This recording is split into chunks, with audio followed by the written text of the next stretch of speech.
Bien, vamos a ver, así con el tema de gas natural licuado, vamos a estudiar todo lo que tiene que ver con los sistemas para atención de emergencia, los agentes extintores, qué tipo de instalaciones contra incendio podemos llegar a tener y unas cuantas cosas más, algunas novedades muy interesantes, sobre todo referido a las espumas, y para ir dando digamos, el panorama final en todo lo que tiene que ver con el tema de las emergencias con gas natural licuado en este caso. Los bloques temáticos, estos 6, vamos a ver los tipos de accidente con gas natural licuado, los derrames, accidentes con gas, intervenciones en emergencia, cuáles son los agentes extintores más utilizados y recomendados y cómo es el proceso de gasificación de un charco criogénico de gas natural. Iniciamos el estudio con los tipos de accidentes con gas natural licuado. ¿Qué tipo de accidentes podemos llegar a tener? Básicamente, durante el transporte por carretera quizás son los riesgos más significativos que tenemos en esta industria, dado que obviamente el transporte por carretera, por más que los equipos sean súper seguros y tengan toda la tecnología de última generación en cuanto a seguridad, también es cierto que los accidentes vehiculares en carreteras son muy graves y pueden fácilmente romper o dejar fuera de servicio algún sistema de seguridad del equipo. Un volcamiento de la cisterna, la rotura de la protección térmica que pueda llegar a tener el tanque, incendios y bueno, todo lo que un accidente vial puede llegar a tener. Estos accidentes viales normalmente hay una ruta estipulada que estos camiones, estas cisternas tienen que respetar, tienen que ir eh, por esos trayectos donde se supone que todas las fuerzas públicas de intervención están avisadas, ya saben que este tipo eh, de riesgo está circulando a través de un camino determinado. Puede haber rotura también por accesorios, cañerías o válvulas, por el traqueteo, si bien está todo diseñado para esto, no deja de estar presente el riesgo de que alguno de estos elementos pueda llegar a colapsar, pueda llegar a romperse y demás. Incendio en los vehículos es algo que tampoco podemos evitar. Los incendios vehiculares pueden suceder por infinidad de cosas propias de los vehículos o propios de la operatoria, el manejo de los vehículos. Por otro lado, las estaciones de carga en los llamados gasoductos virtuales, que es algo que estuvimos viendo en su momento. Estos gasoductos en realidad son depósitos de gas natural licuado en cisternas preparadas y que tienen obviamente un surtidor especial para repostar a los vehículos que funcionan con gas natural licuado. En este momento son camiones que funcionan con gas natural licuado y que tienen una alta prestación y con una carga pueden llegar a recorrer más de 1000 o 1200 kilómetros sin problema. Derrames en estos lugares, puede haber malas maniobras, rotura de conexiones, también puede llegar a haber algún tipo de accidente entre los vehículos y la estación de carga y también incendios tanto en la estación como en el vehículo. Esto estamos hablando de productos inflamables y obviamente que esto es está muy presente el riesgo de incendios. Obviamente que con toda la tecnología que tenemos podemos llegar a eliminar estos riesgos o minimizarlos. Por otra parte, en las nanoestaciones, que son las estaciones donde se licúa en forma doméstica, por decirlo de alguna manera, son pequeñas estaciones que licúan el gas. Por ejemplo, la que tenemos en Domcelar, en la provincia de Buenos Aires, entre San Vicente y Bransen, donde la empresa Buquebus tiene una nanoestación, una serie de módulos que licúan el gas, lo almacenan y con eso van a proveer de combustible a uno de sus buques que tienen la empresa Buquebus. Es un ferry que funciona con gas natural licuado y bueno, Dentro de estos lugares, estas plantas, puede haber fallo en los equipos, podemos tener venteo por sobrepresiones, podemos tener incendios, son todos riesgos presentes. En las plantas de licuefacción, si bien todavía no tenemos en Argentina concretamente una planta de producción de gas natural licuado a grandes volúmenes, sí, en estas plantas vamos a tener accidentes industriales, que ya esto está gestionado a través del análisis de riesgo en estos lugares, derrames que pueden llegar a ser normales, por decirlo de alguna manera, siempre está la posibilidad, aunque mínima, de que algún accesorio, alguna válvula, alguna junta de brida, lo que sea, puede llegar a romperse y a pesar del mantenimiento y de todos los cuidados, pueden llegar a generarse derrames por rotura. Por esa razón es que se clasifica también el lugar como zonas de atmósferas inflamables o zonas ATEX. También obviamente en las plantas de licuado tenemos como riesgo el incendio de las instalaciones y sobre todo en zonas donde los índices hialurónicos se llama, que tiene que ver con la caída de rayos, la densidad de rayos, índices hialurónicos se llaman la cantidad de problemas que puede haber con las descargas estáticas. Obviamente estas plantas están súper protegidas, con puestas a tierra a través de pararrayos de última generación, que no atraen el rayo, sino que modifican la polaridad y lo que hacen es negar que el rayo llegue a tierra, presentándole la misma polaridad. Y todo un tema esto de los rayos, de los pararrayos.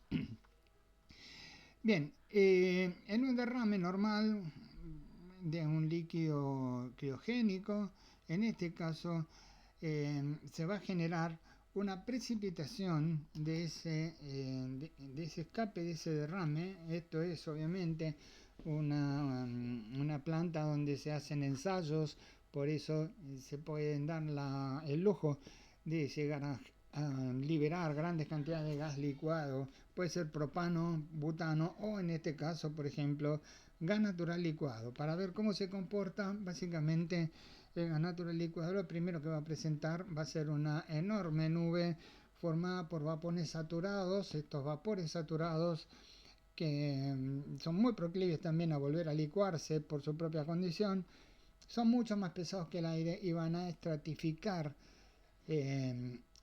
su camino, formando una nube de vapor muy pesada, muy densa. No tenemos que guiarnos por el color, porque en realidad lo que estamos viendo en esta nube es la cristalización de la humedad del aire debido a la intensidad del frío que tenemos, una temperatura por debajo de 160 grados centígrados, bajo cero obviamente, y que esto obviamente todo lo que sea humedad del aire también puede llegar a licuar el oxígeno del aire. Ojo con estas cosas, cuando tenemos derrames de gas criogénico tienden a licuarse todos los gases presentes, incluido el nitrógeno, en la atmósfera en forma parcial o en forma total en el seno de la nube de vapor, y que obviamente no tiene ni por asomo las condiciones mínimas de asegurar un porcentaje adecuado de respirable. Perdón. Y esto es muy importante tenerlo presente, porque también el líquido criogénico puede llegar a cristalizar el acero, el hierro, y puede llegar a hacer que esa cristalización de esos elementos metálicos puedan, por alguna razón y por tensiones propias de las instalaciones, pueden llegar a colapsar, romperse, cuartearse o simplemente ceder ante un peso que esté teniendo. Por eso es muy importante tener presente cuando hay un derrame de líquido de gas natural licuado, sobre todo gas natural, tanto el propano como el butano, las temperaturas no son tan extremas. Si bien el propano puede llegar a alcanzar unos 40 grados bajo cero, no llega a un nivel de cristalización tan violento como si lo hace un charco criogénico gas natural licuado. 164 grados bajo cero es la cristalización prácticamente instantánea. Bueno, acá vamos a interactuar con los componentes de la atmósfera. Obviamente vamos a calentar todos estos vapores densos. Se van a ir convirtiendo, después vamos a ver una infografía que vamos a estar un poquito más precisos con todo esto. Y recién en la cola es donde se va a producir el cambio de vapor saturado a vapor insaturado o vapor seco, y comienza la segunda etapa de gasificación, y ese vapor se convierte en gas, y ese gas sí es más liviano que el aire y se va a dispersar rápidamente en la atmósfera. Como dispersión de nubes de los gases licuados naturales, existen tres tipos principales de emisiones, es decir, tres escenarios que podemos llegar a tener. Una liberación instantánea, la evaporación de una piscina, un charco de derrame, o una fuga continua a través de una apertura pequeña en las instalaciones. Una liberación instantánea es característica en rupturas totales de contenedores, algo que es bastante eh, improbable en la industria del gas natural licuado, debido a que son recipientes que están sobredimensionados y protegidos contra la variación térmica a través del sistema de protección, que son capas de aislantes de varios componentes. Hoy en día son varias capas lo que tienen. Antes simplemente era una capa de poliuretano con freón, burbuja freón, que generaban realmente lo que era una eficiente aislación y no permitía un intercambio de calor entre el componente interno y el externo. Este tipo de emisiones, las condiciones atmosféricas son fundamentales y del terreno son las que en mayor medida van a dictar el comportamiento de esa dispersión. Las condiciones ambientales, cuando más caliente esté la atmósfera, el suelo o los alrededores, más rápidamente se van a producir las transformaciones de estado entre lo que es el líquido, el vapor saturado, el insaturado y los gases. Esto tiende a ser un problema en países que normalmente tienen alta temperatura ambiental, como los países de Oriente, por ejemplo, y no es tan violento el tema en países que puedan llegar a tener inviernos muy crudos, donde obviamente las temperaturas son muy bajas, entonces la injerencia del clima no sería tan importante, aunque obviamente persisten las diferencias de temperatura.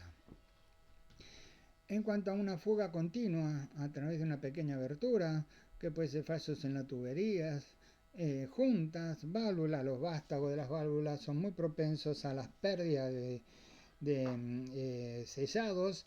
Los sellos de las válvulas pueden llegar a permitir el paso, la fuga del líquido directamente, y este tipo de emisión, las condiciones de almacenamiento, al igual que la ubicación y el tipo de apertura, van a dictar en primera instancia el comportamiento de la dispersión, mientras que las condiciones atmosféricas comienzan a ser relevantes recién cuando el proceso ha madurado en el tiempo. Por otro lado, la evaporación de una piscina. Acá vemos una foto en España de un buque tanque, un buque metanero, como se les denomina, que ha tenido una fuga sobrecubierta de líquido biogénico, gas natural licuado, provocó un derrame sobre el agua.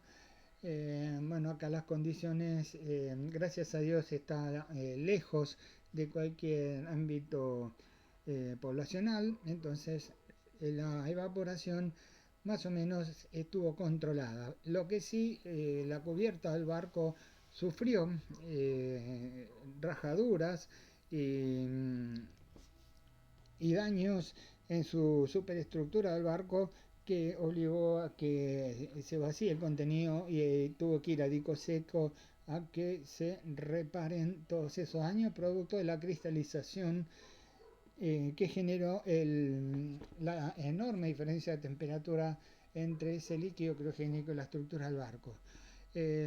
Las piscinas, ya lo estuvimos estudiando en su momento, que con el efecto Leidenfrost y demás, se van a derramar sobre lo que es el agua, no están en contacto íntimo el líquido derramado con el agua debido a la gasificación inferior de lo que es el líquido, dado que el agua está mucho más caliente, provoca que el líquido en su parte baja también se gasifica, entonces queda una especie de colchón de gases que se va gasificando. Si no hay problema con esto, si no hay una cierta mezcla de los dos productos, no pasa a mayores más que formar una nube densa y proceder a gasificación.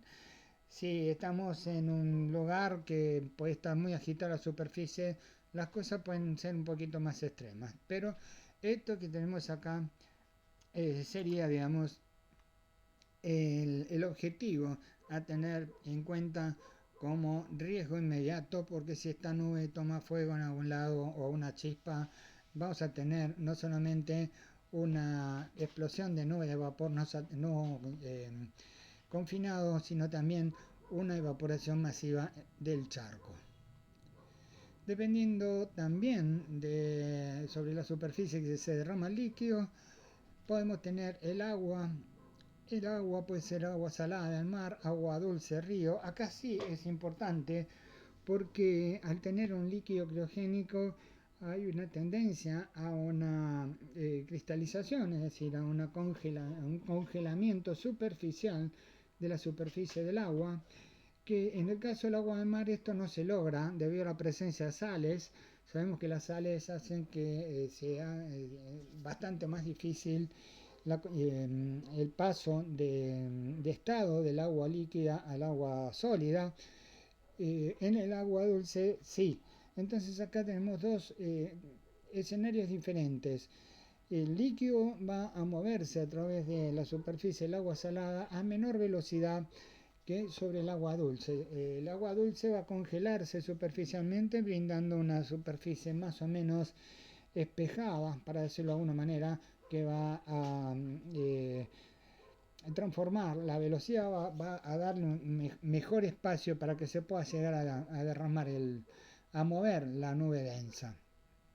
Y en tierra tenemos algo parecido. Hay suelos duros que son impermeables y directamente va a aparecer el charco sobre esos suelos. Hoy en los suelos permeables puede ingresar el charco criogénico al interior de la tierra. ¿Esto qué pasa? Vamos a tener problemas con esto. No tanto en los suelos duros, pero sí en los suelos permeables, porque una vez que se termina de gasificar el charco sobre la superficie, va a empezar a gasificar las filtraciones de ese líquido dentro de la tierra, haciendo que el evento se pondere mucho más en el tiempo. En definitiva, cada vez que se tenga algún escenario de estos, tratar de que esa nube densa no se extienda más de lo que está llevando a cabo la atmósfera, es decir, el control atmosférico. No se puede hacer demasiado. El agua, para utilizar agua, para tratar de contener las nubes, tenemos que tener una instrucción y un entrenamiento específico, muy parecido a lo que podemos llegar a hacer con el ataque tridimensional en espacios cerrados donde hay humo supercalentado. Nosotros utilizamos los pulsos de agua nebulizada o fraccionada para sacarle la energía térmica a las nubes y hacer que precipiten. Bueno, acá lo que se trata, dado que el agua en este caso sería la sustancia caliente, la nube densa es precisamente vapor saturado. Si nosotros iniciamos una vaporización de eso con pulsos de agua, es decir, vamos a enviar pulsos de agua a la nube densa sin que el agua toque el líquido, pues si no se van a producir explosiones masivas volumétricas. Si nosotros tiramos agua en forma de pulsos a la nube densa va a calentarse y se va a vaporizar. Esto es una teoría, obviamente, no se recomienda si no hay un entrenamiento específico, pero podría llegar a ser una de las recomendaciones en cuanto al tema de control de la nube densa. Un ejemplo de cambio fase violento durante un ensayo sobre superficie líquida, esto es gas natural licuado criogénico que ha sido a propósito, esto fue en Francia, Gas de Francia hizo en uno de sus muelles este tipo de ensayos, liberó el líquido, directamente lo derramó sobre la superficie del mar y en estas 3 instantáneas que se produce en décimas de segundo una explosión volumétrica muy interesante, muy importante. Acá lo que se produjo fue un cambio de fase violento entre el líquido que pasó a ser vapor saturado. Obviamente que esto se dispersa en el aire y después tenemos que tener los niveles de explosividad y demás, que vamos a tener una zonificación en cuanto a atmósfera inflamable realmente muy pero muy importante. En cuanto a derrames de gas natural licuado, pueden ser sobre superficies duras o sobre líquidos. En ambos casos lo que vamos a tener es lo que se conoce como el efecto Lindenfrost. ¿Esto qué quiere decir? Tenemos una superficie caliente puede ser una superficie a temperatura normal sobre la que se derrama un líquido muy frío. Se va a producir una gasificación, una evaporación de ese líquido frío debido al contacto con la superficie caliente, que va a generar una gasificación por debajo de lo que sería en este caso una gota. Es una especie de concavidad que va a tener debajo la gota, que en ningún punto va a estar en contacto con la superficie. Es cuando nosotros tiramos, por ejemplo, sobre una sartén caliente un poco de líquido, en este caso es cerveza, que se coloca sobre una superficie caliente. Vemos que no hay una evaporación, no hay tampoco una concentración en toda la sartén, sino que va a trasladarse a través de pequeñas gotas que van a estar danzando sobre la superficie debido precisamente a este efecto. Esto en una superficie dura o sobre el agua es lo que se va a producir cuando hay un derrame de un líquido criogénico. En el escape del contenedor se puede deteriorar el material, puede romperse una válvula, puede haber una sobrepresión, atentados contra las instalaciones, que quizá la amenaza más tremenda que podemos llegar a tener, y esto va a ocasionar que la sustancia comience a salir. Se va a producir una vaporización, el líquido comienza a evaporarse cuando es sometido al cambio entre condiciones termodinámicas de almacenamiento y también junto con el ambiente, que va a absorber calor desde el ambiente y también desde la superficie sobre la cual se derrama. Este líquido va a tener una transferencia de calor con el ambiente al momento mismo del escape del material. Es lo que pasó en este caso con el buque Fuairitio, algo así era. Es un buque español. Hace rato. ¿Qué sucede acá? Tenemos un derrame, va a haber un flujo de agua caliente que va obviamente a interactuar con el charco, va a generar este efecto de vaporización, un efecto Leidenfrost. Esto va también a provocar el calentamiento a través de lo que es la evaporación del charco por las condiciones naturales en la superficie. Se va a generar una nube densa, fría, pesada, mucho más pesada que el aire, de vapor saturado sobre el charco. Esto va a tener una segunda vaporización a medida que avanzamos en el tiempo. Ya son vapores insaturados, vapores que ya no van a tener posibilidad de autolicuarse nuevamente, sino que van a ser vapores saturados. Van a estar un poco más livianos, pero siguen siendo más pesados que el aire, y recién entonces con la interacción atmosférica esa segunda nube se va a vaporizar, se convierte en gas natural gaseoso, mucho más liviano que el aire, pesa la mitad, así que la dispersión en la atmósfera es muy rápida. En la nube gaseosa vamos a tener el límite inferior de inflamabilidad, y en la parte de vapores el límite superior. Tenemos mucha más cantidad de gas por unidad que en el tema de la nube gaseosa. Hay dos escenarios posibles. Si se produce una ignición inmediata, no vamos a tener un flujo, un derrame criogénico, debido a que se va a consumir durante esa combustión. Va a ser una combustión puntualizada, va a haber un incendio de gran tamaño, por supuesto, y si es una ignición retardada o retrasada, podemos llegar a tener una explosión de nube de vapor no confinado, que es uno de los eventos industriales más extremos y destructivos, no por la onda de presión, pero sí por la radiación térmica que se puede llegar a generar. Finalmente, una vez que todo el sistema intervino en el proceso de combustión, va a quedar confinado el fuego al punto de derrame. Los accidentes con gas natural licuado pueden deberse a varias causas, fundamentalmente potenciales accidentes por choque de barcos. Nosotros tenemos acá una fotografía, una infografía de lo que es el puerto de Escobar, sobre el río Paraná.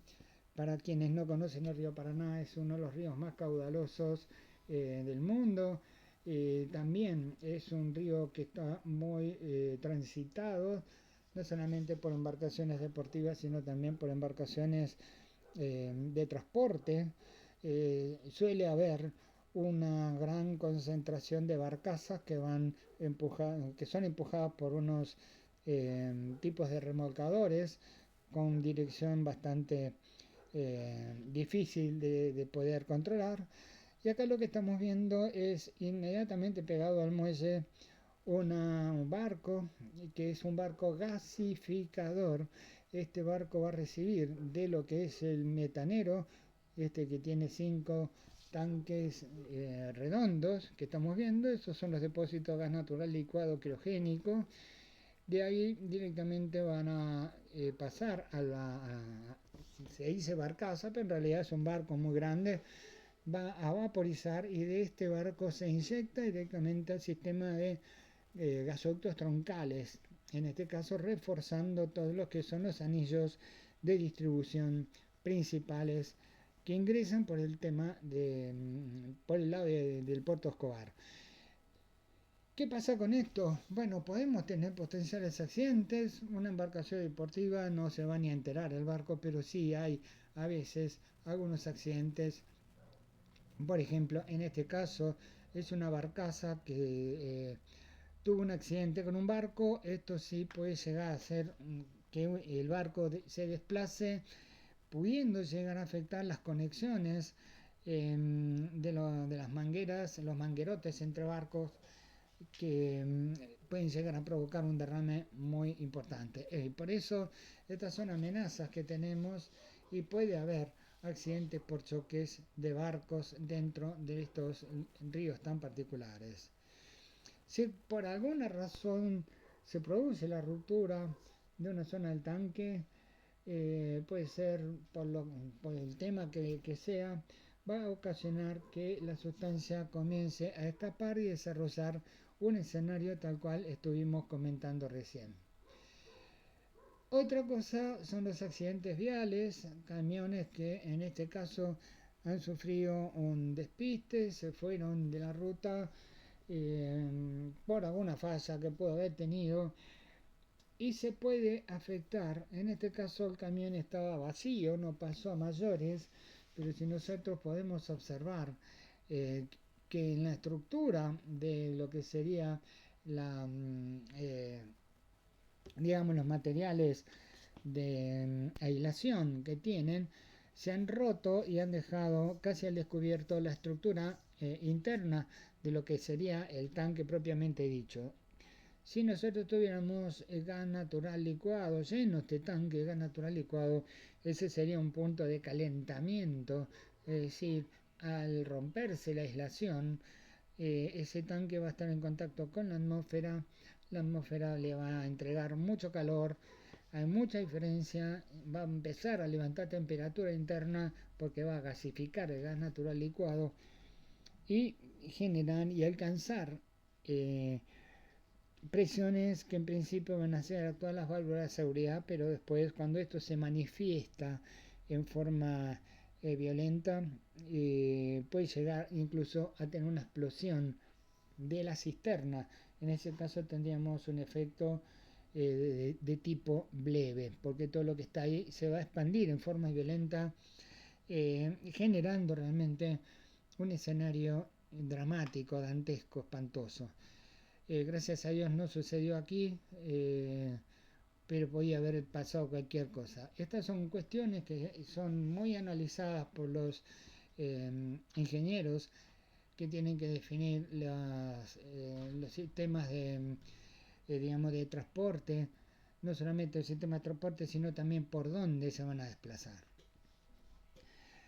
¿Qué podemos hacer con las intervenciones en emergencia con gas natural licuado? ¿Y cómo tenemos que actuar?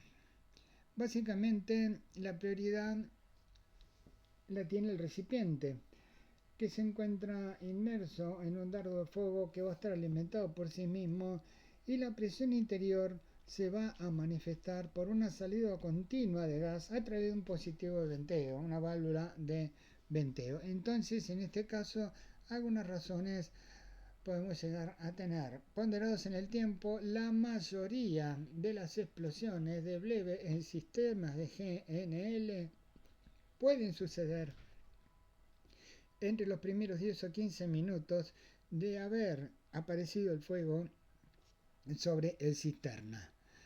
La acción más inmediata de todo esto tiene que ser la evacuación de la población. Esto tiene que estar escrito, esto tiene que estar ya preparada la población para que en cualquier momento, si llegamos a tener, no se olviden que un transporte de esto no solamente se desplaza a través de caminos rurales, sino también por rutas provinciales, autopistas y caminos internos dentro de la ciudad para llegar a lo que es el puerto de la ciudad de Buenos Aires, en la terminal de ferries. Si el dispositivo empezó a liberar gas de manera continua, la presión en el interior ya es crítica y no podemos hacer absolutamente nada. Hay que abandonar inmediatamente la zona y también evitar que cualquier persona pueda llegar a ingresar. Refrigerar o calentar. El primero es que el agua, cuando se aplica sobre una cisterna criogénica desnuda, por ejemplo, un tanque desnudo que contiene una sustancia bajo, en este caso 164 grados bajo cero, obviamente que va a calentar de manera natural la cisterna y eso se va a transmitir adentro del líquido criogénico, iniciando lo que se conoce como vaporización. Si aplicamos un líquido a una temperatura de 200 grados centígrados sobre una superficie que está a 20, el resultado no es refrigerar esta superficie.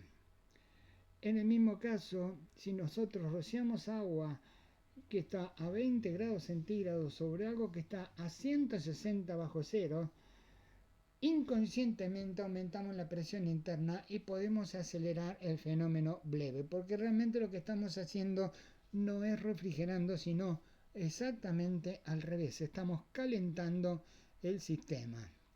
De forma crítica, si proyectamos agua sobre el sistema, vamos a refrigerar el aislante que no tiene ningún tipo de efecto, y cuando el aislante se ve afectado, entonces es posible que el agua que nosotros estamos tirando pueda llegar a contactar la pared metálica. Esto en caso de que haya producido algún vuelco de la cisterna y se puede el aislante haberse producido rajaduras o fisuras, por ahí se puede meter el agua y comienza con todo este fenómeno. También hay que tener muy presente que jamás hay que proyectar agua sobre la válvula de alivio de presión, ya que se corre el riesgo de generar hidratos, es decir, un congelamiento puntual, obstruyendo y aumentando la presión aún más dentro de lo que es el tanque. Extinguir, si lo que se persigue con la aplicación es apagar las llamas de la fuga, digamos que para afrontar la extinción del fuego de gases, el agua es el agente menos eficaz. Hay técnicas que nosotros podemos aplicar en escape de gas de grandes volúmenes a temperatura ambiente. Lo que no podemos aplicar las mismas técnicas cuando se trata de un líquido criogénico, de un gas que está a 160 grados bajo cero, aunque esté en vapor saturado. ¿Por qué? Porque hay efectos termodinámicos que a nivel atmosférico no los tenemos. Es el cambio violento, aceleramos el cambio violento de estado con los derrames de gas natural licuado, que si nosotros, por ejemplo, tenemos un escape a grandes volúmenes que proviene de una rotura de un caño de gas en la vía pública, por ejemplo, si nosotros aplicamos sobre ese escape agua fraccionada en forma de cono, lo que estamos incorporando es agua fraccionada dentro de lo que es el escape de gas, y no hay posibilidades de que ese escape pueda llegar a encenderse, debido a que aún incorporando una llama abierta, la llama, el calor de la llama lo va a absorber el agua y no el gas. Esto es natural y es una de las técnicas que hemos desarrollado para tratar ese tipo de cosas, pero ante una fuga de gas natural licuado no nos sirve. Hay un enorme riesgo que supone llegar hasta el punto mismo de la fuga para intentar su extinción, unido al riesgo de congelación, y hay que descartar absolutamente esta posibilidad. ¿Qué tiene de bueno que esté prendido? Que todo el gas que sale se está quemando, o sea que lo estamos eliminando como si fuese una antorcha de gas residual. En esos casos, lo que sí podemos llegar a tener es tratar de refrigerar el recipiente para que la radiación térmica no haga que colapse precisamente ese recipiente. En ese caso, nosotros estamos haciendo una cobertura que no va a interactuar con la cisterna, sino que va a interactuar con la radiación proveniente del fuego de la antorcha, que no va a llegar a interferir en la cisterna, ni siquiera en en el sistema de aislamiento. Estas son técnicas que hay que aprenderlas, hay que incorporarlas y sobre todo entrenar, porque obviamente lo único que tenemos en caso de emergencia van a ser vehículos de bomberos, que lo que van a traer consigo son precisamente miles de litros de agua. En tal caso se genera una nube gaseosa sin arder cuando no hay digamos, que si nosotros de alguna forma extinguimos el fuego, la nube va a seguir apareciendo porque no se detuvo el flujo. Entonces, como los gases son más de una vez y media más pesados que el aire, podemos llegar a tener un evento mucho más violento, incluso más peligroso que una leve, que es la explosión de gases de una nube de vapor no confinada. La evacuación es obligatoria, hay que evacuar la población en un radio muy amplio, esto depende del volumen de líquido derramado, tenemos que ver la rosa de los vientos también, y tenemos que tener ya aceitado un sistema de evacuación desde donde todos los actores de las emergencias urbanas van a tener que estar en coordinación. Como medida de precaución se considera una distancia mínima de seguridad que debe guardar un bombero equipado, que debe ser 4 veces el radio teórico de una bola de fuego, que es de 332 metros. En todo caso, se recomienda que la distancia no sea inferior a 100 metros. La distancia mínima de evacuación de población, según expertos, se sitúa en torno a 15 veces ese radio, es decir, 1245 metros. Eso es aproximadamente el diámetro el radio, que tenemos que disponer del punto de fuga para llevar a cabo una evacuación. Obviamente esto en caso de que el colapso sea total. La protección efectiva para instalaciones de gas natural se centra en 3 áreas.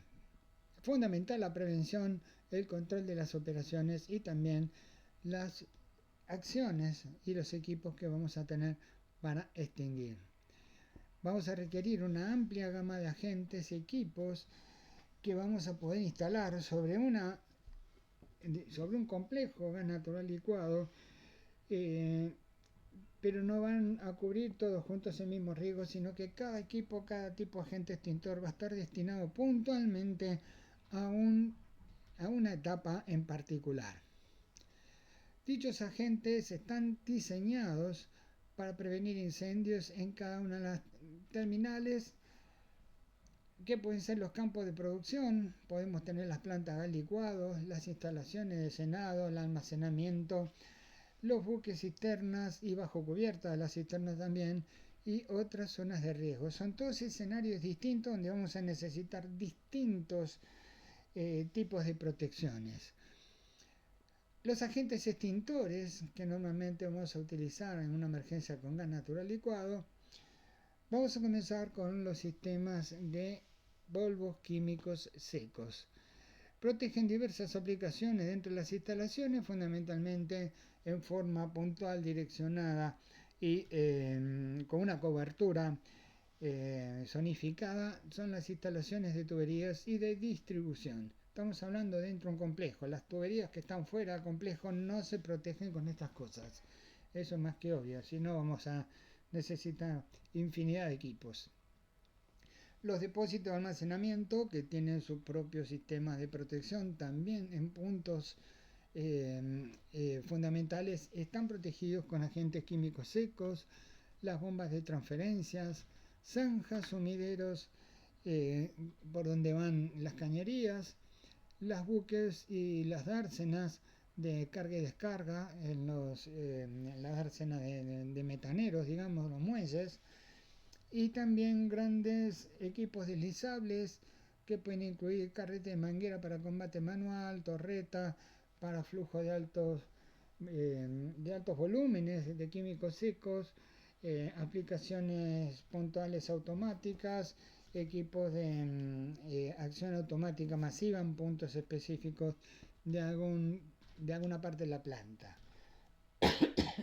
También tenemos la tecnología de agentes dobles. Acá ya estamos multiplicando los efectos extintores de los químicos secos con las propiedades que tienen las espumas.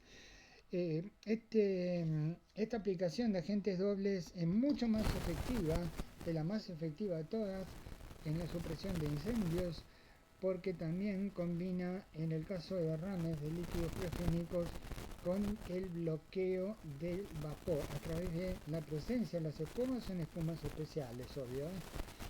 Hay una capacidad de volumen para químicos secos de 204 a 612 kilogramos y con una capacidad de espuma de 190 a 760 litros.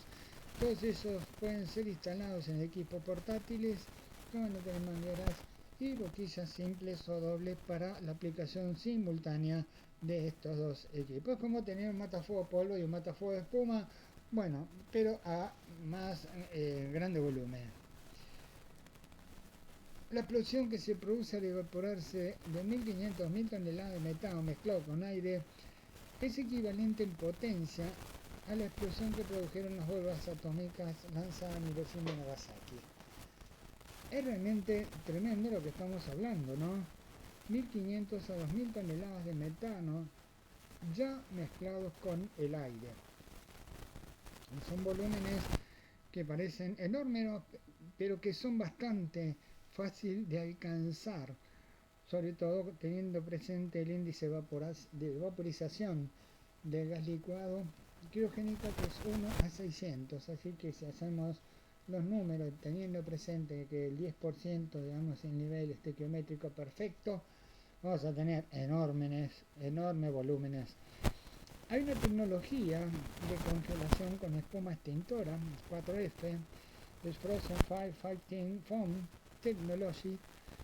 Estas 4F es un nivel de espuma, es una espuma rusa, que realmente tiene propiedades insólitas. ¿Por qué digo insólitas? Porque son espumas que van a solidificar. El agente ha sido nombrado como un compuesto especial binario de extinción de incendio, o CBI, y está integrado por dos componentes, un componente A y otro B. El nuevo método permite controlar puntualmente el proceso de solidificación de la espuma en un tiempo de 2 a 30 segundos. La espuma creada está integrada por nanopartículas estructuradas de silicio que se van a multiplicar en dispersión morfológica de soluciones humectantes compuestas por burbujas de aire. Nada que ver con lo que normalmente utilizamos con las espumas convencionales, que es simplemente un líquido espumígeno en un porcentaje dentro de un volumen de agua, y con una agitación mecánica formamos las espumas. Acá esto es una espuma netamente química. Esta estructura facilita desarrollar las capacidades termoaislantes de la espuma hasta alcanzar un nivel muy alto de 2,5 kJ por kg centígrado. Lo que tiene esta espuma es que se logra alcanzar en el proceso de extinción un consumo específico de 1 litro por metro cuadrado. Es prácticamente nada, que es muchas veces superior al resto de los agentes que hoy conocemos. El compuesto especial binario, esta efectividad es una solución espumosa de gel de silicio, elevada resistencia al calor y a la acción térmica a la llama durante un periodo de 2 a 3 horas, que me asegura que la espuma se va a mantener. Es una tecnología donde va a intervenir varias sustancias, obteniéndose finalmente CBI, que es una solución espumante, un componente A, y un endurecedor, que es el componente B. Se demostró que la utilización de este tipo de espuma de alta tecnología en un sistema trifásico, es decir, gas, líquido y sólido, es mucho más efectivos y competente para los objetivos propuestos. Es decir, es una espuma ideal creada específicamente para este tipo de sistemas trifásicos. El campo de utilización: protección contra incendios en objetivo gas natural licuado, gas licuado de petróleo, pero también se utilizan en almacenes y bases de municiones, es decir, en polvorines, donde hay sustancias químicas y explosivas, obviamente, que tienen que ser compatibles. Se pueden utilizar también como prevención de incendio en bosques y en granjas agropecuarias durante un desarrollo, un incendio forestal. También almacenes de estiva, artículos, gomas y incendios administrativos y de vivienda, pero básicamente el objetivo son los productos trifásicos. Existen sistemas de espuma de alta expansión que se aplican para suprimir el vapor por los derrames de gas natural licuado y reducen la emisión de calor, y esto a su vez va a reducir la realimentación de calor radiante en reservorios comprometidos. Son espumas de alta expansión que obviamente los riegos habitualmente protegidos en una estación de gas licuado incluyen fundamentalmente áreas de bombas, pozos de contención secundarios, zanjas que dirigen un potencial derrame hacia el interior de dichos pozos y demás. Son puntuales las aplicaciones de estas espumas de alta expansión. Tengamos en cuenta que las espumas de alta expansión son muy propensas a ser arrastradas por el viento, así que tienen que estar en espacios semi confinados.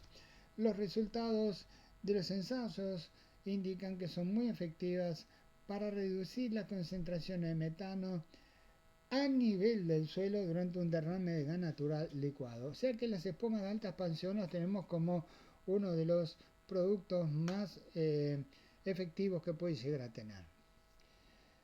Cumplen un doble propósito. Primero, permiten controlar un incendio de charco. Nosotros podemos controlarlo como si fuese de un hidrocarburo. Produce reducciones muy considerables de la radiación de calor y por ende la realimentación de calor dentro de lo que son los reservorios.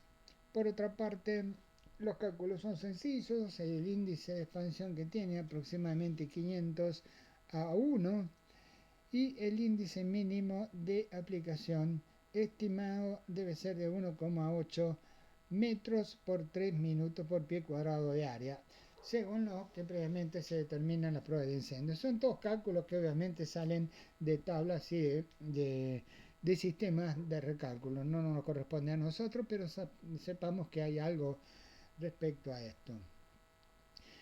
Para ser más sencillos, debe ser aplicada un índice de 6 pies por minuto, es decir, 1,8 metros por minuto, a fin de lograr el control de incendio y definido como una reducción del 90% dentro de un plazo de los 3 minutos. Esto es lo que nos están pidiendo.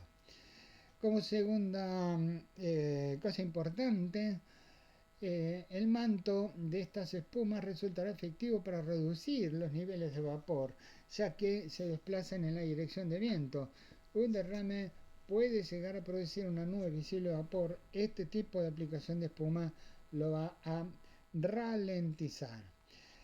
El principal problema potencial de que una fuente de ignición se desplace en la dirección del viento e encienda los vapores de gas natural licuado, nosotros con las espumas de alta expansión esto lo vamos a reducir al mínimo. Es decir, si bien la temperatura de los vapores que atraviesan la espuma los dispersa más rápidamente en la atmósfera, se reducen las concentraciones que se van a desplazar en la dirección del viento. Son acciones adicionales de este tipo de espuma. Agua pulverizada son proyectadas a través de toberas que tienen unos ciertos patrones de descarga, están ubicadas estratégicamente en varios puntos, donde también obviamente vamos a tener una velocidad de gotas, densidades, tamaño de partículas, para optimizar el ataque con esta agua pulverizada que va a requerir. La acción principal del agua pulverizada es la absorción de temperatura, y esto es lo que hace que cualquier posibilidad de incendio se vea directamente bloqueado.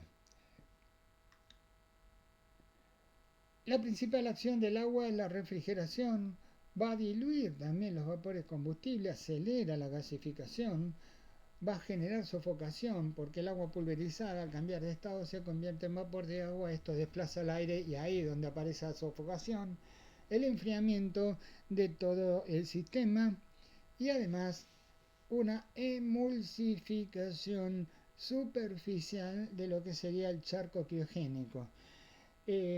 No se van a generar explosiones volumétricas debido a que la emulsificación no es otra cosa que una mezcla superficial de agua finamente fraccionada que va a enfriarse en forma inmediata y va a generar un enrarecimiento de la superficie que va a acelerar la evaporación del charco sin necesidad de explosiones volumétricas. Pero es bastante improbable que se utilice ese tipo de tácticas. Los polvos químicos rompen la reacción, la reacción en cadena y solamente van a extinguir el fuego. Otra cosa no hacen. Eliminan las fuentes de radiación a través de la eliminación del fuego. Son solamente para eventos menores. Pueden ser instalaciones fijas a nivel y también de altura, sobre todo donde tenemos los brazos cargadores. Y además en todos los equipos tenemos siempre algún extintor dando vuelta. En los sistemas de espuma se difunde sobre la superficie, crea un manto, tal cual lo conocemos. Normalmente me sirve para refrigerar, me sirve también para sofocar, suprime y también tenemos una novedad, aparte de la que sabemos con el sistema dual, sobre las espumas congeladas, también de origen ruso. Esta es la nueva tecnología en extinción y aquí se trata, estamos pulverizando sobre, en este caso es nitrógeno líquido, nitrógeno criogénico, que va a comportarse en forma muy similar que el gas natural licuado. No deja de ser un producto licuado y lo que estamos haciendo es una dispersión en forma de cono de agua pulverizada con el componente eh, espumígeno, y normalmente nosotros para generar espuma normal mezclamos espumígeno con agua y hacemos una agitación mecánica que puede ser a través de una lanza espuma o de otro tipo de circuitos. En este caso la agitación mecánica la vamos a reemplazar por el colapso térmico que va a haber entre estos líquidos y la superficie criogénica. Este choque térmico que tenemos ahí es lo que va a provocar que toda esta emulsión finamente particular se convierta en espuma. El gas natural licuado está a 146 grados bajo cero aproximadamente, en este caso nitrógeno, pero vale igual. Hay una emulsión proyectada sin que se agite, que viene por las mangueras, y la espuma se va a formar por el choque térmico que reemplaza la agitación mecánica. Además, esta espuma no participa el aire en las burbujas, sino que las burbujas van a ser exclusivamente protagonistas del atrapamiento del gas natural. Esto que ven acá es la espuma, una vez que se congeló, que se aplicó sobre un derrame. El derrame está completamente atrapado en las burbujas de espuma y esta espuma queda solidificada con el gas natural encapsulado dentro de su estructura. Esto es lo que tenemos de interesante. Nosotros trasladamos esta espuma, que es altamente inflamable, y podemos eliminarla por combustión en lugares seguros. Esto que están viendo acá no es otra cosa que una nube, una espuma de gas natural licuado, y esto directamente lo podemos encender o si no directamente lo dejamos que disperse naturalmente en lugares más seguros. Aquí tenemos la comparación de lo que son las espumas congeladas en la parte de arriba y lo que son las espumas tradicionales AFFF. En 31 segundos 18 tenemos este efecto. Por un lado, una espuma congelada que contiene la totalidad del producto que está atrapado dentro de la estructura de la espuma, y la AFFF, que es la espuma tradicional que utilizamos en los hidrocarburos, simplemente va a ejercer su trabajo. Si bien va a tener obviamente un efecto muy positivo, no alcanza ni por asomo a las cualidades de la espuma congelada. Estas espumas AFFF no van a atrapar el gas, sino que van a estar formando las burbujas por el aire, porque esta espuma se forma afuera. Finalmente, los procesos de gasificación de gas natural licuado en derrames accidentales. Sabemos que grandes sustancias químicas van a necesitar grandes tanques de almacenamiento. ¿Esto por qué? Porque pueden estar almacenados a bajas temperaturas o altas presiones, que son las dos tecnologías que se utilizan para licuar gases que sean licuados. Tienen distintas propiedades termodinámicas y se deben almacenar de distinta manera dependiendo de la tecnología. Todas se almacenan en estado líquido. Se aprovecha el índice de vaporización. Obviamente, a través de la baja de temperatura, gases como gas natural se convierten en líquido, y altas presiones como el propano y butano se comprimen y se licúan por presión. Muchas sustancias en condiciones ambientes se van a mantener en estados gaseosos, por eso se deben presurizar o enfriarse para lograr el cambio de estado de agregación y tener mucha más masa almacenada en un recipiente.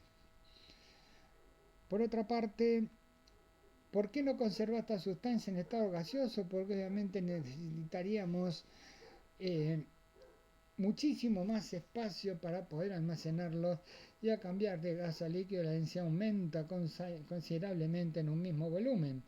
Esto va a necesitar enormes recipientes. Si nosotros cambiamos sus condiciones de estado, nosotros dentro de un equipo que almacenamos un gas licuado vamos a tener muchísima mayor cantidad de masa, que es el objetivo principal. Si necesitaríamos la misma cantidad de masa almacenada en estado gaseoso, necesitaríamos tanques de almacenamiento gigantescos, algo que no podemos hacer.